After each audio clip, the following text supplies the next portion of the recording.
I got into ECS because during my time as a member of the European Parliament, I was chief observer twice for the elections in Venezuela and the elections in Bolivia in 2006. And already there, I thought that it was very nice that the European Union would give a lot of attention to election observation, but that all this work would have been much enhanced and much more effective if we would have had a program or project of support, of assistance. And in those times, I'm talking about 13 years ago, that was not systematized. That is to say that both for Venezuela and for Bolivia, it was obvious that we would give recommendations, that things were done in a very professional way, but that afterwards the development or the cooperation with these countries was not connected with what was done or with what was recommended at the level of the elections. And when I went out of the parliament, some of the people that were helping me and were in my logistic team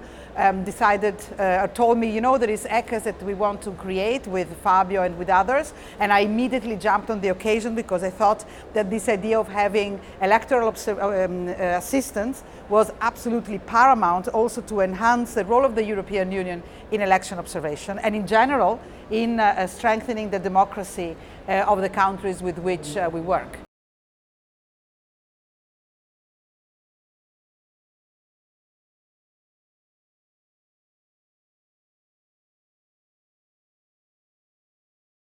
I can give two examples, one with which I was directly involved. One is certainly the way in which, for example, in Madagascar, the authority, the Commission, were really asking for us to help, not only on the technical assistance. In those days we were making a lot of technical assistance, but also in understanding better the process itself, in involving more people, more young people, domestic observers, etc., and in really relying on us, and us as expression of the European Union.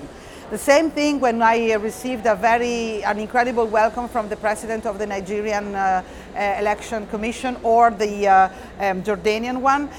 in which they really showed that they appreciated also not only the work, but also the approach. An approach which is let's say not patronizing, it's really on the cooperation side, and it is also at the listening side, but with its own link to what the European Union considers is best. And the fact that we were also involved in the discussion about the project itself showed that there is trust around us. And so, of course, you can always improve, but I believe that the way in which we are seen by some of the beneficiaries that I could directly witness show that what we do is useful. Of course, then we should also take into account that the environment in which we are is challenging, and that we are but we are a technical assistant body, and we are not responsible for the political, of course, process. But the fact of being in this area implies that we try to be very wise and to be very aware also of the political context. So I would say, to answer your question, I saw that in the eyes of the very important people with whom we have been working, and the trust that ECS was able to build over the last years. As I said, from the beneficiaries, both sides, I would say also from the part of the European Union. And since we are European, and we are very proud to be European, this is of course extremely important for us.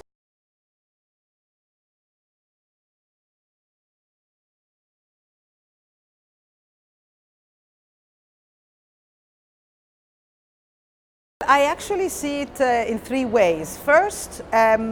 because I believe that this is a way through which you strengthen the democratic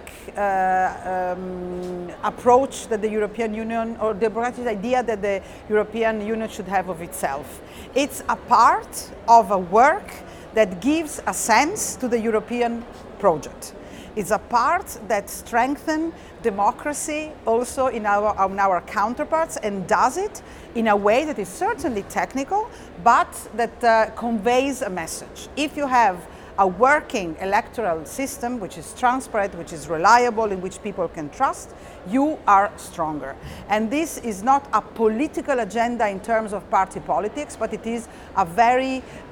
important and ambitious agenda for us as ECES, but also as Europeans. So this is something that I can convey, that I can, let's say, live together with my, of course, political approach, which started, my commitment started with this idea of uniting Europe in a big democracy. The second element, which I think is very important, is the fact that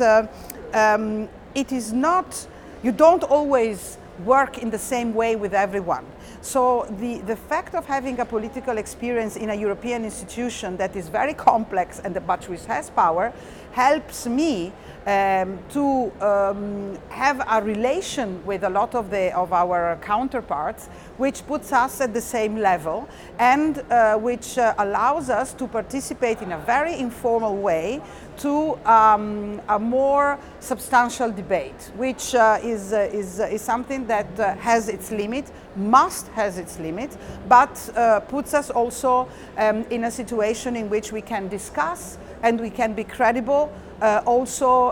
as Europeans and also as people who know how the political arena is. It is not that we participate to the political arena, but we know how it works. And so I think that this is also an element that for me was very important. It was also appreciated, and is something that within, I insist, within the limit of our mandate, of which I am very, very conscious, is something that is helpful in the way in which we deal above all with the beneficiaries, which very often deal with politics. And so I think that that's something that is quite positive as well. And third, the fact of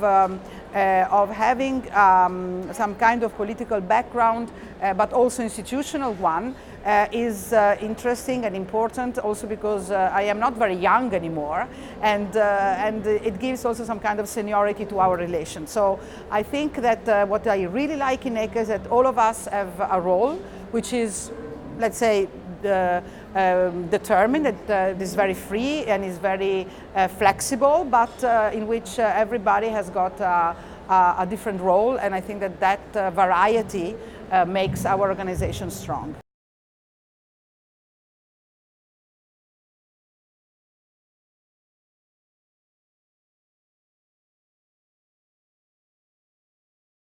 This depends very much on what the project is, and I believe that we have been developing together with the European Union a range of services which go beyond the technical assistance on specific elections, and it goes to let's say governance issues. But once again, this is only possible if the project itself says it, and if the Commission, the European Union, consider that this is appropriate for a certain country. This is a very challenging question, the question of participation and the question of motivation and of enlarging the access, because the different political situations, the different political processes are very diverse and also have got issues of context on which we cannot really intervene. So one of the most exciting parts is obviously how you can help this bigger participation. You can target the right person to connect but at the same time make the beneficiaries feel that it is their process and it is their ownership and it is done by them. So I think that here also is where you have as an election assistance provider to be very wise and to be extremely able to listen, to push, but also to give voice and space of participation to those that normally perhaps would have not had it, without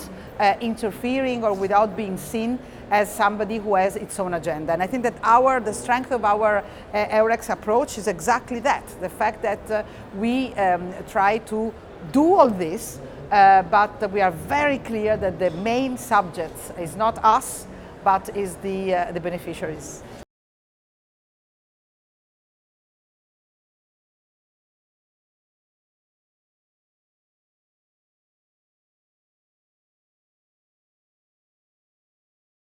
We have to work along this line. This is exactly what we have to become, and let's say we have to be able to have a bigger impact, and even if, of course, as I said before, it doesn't really depend on us, but we have to build on the diversity of services that even today we are able to provide, that are different from the one of 8 years ago when we started, and will be different in 10 years' time. I think that the European Union as such, and the world itself, is in a very challenging situation. It is not that far to have conflicts and to have open wars, and I believe that the wars are always about power, and elections is a question of power, and therefore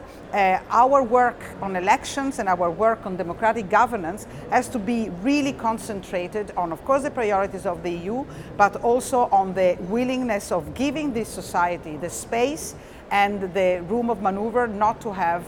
conflicts, but to understand and probably also appreciate how beautiful democracy can be.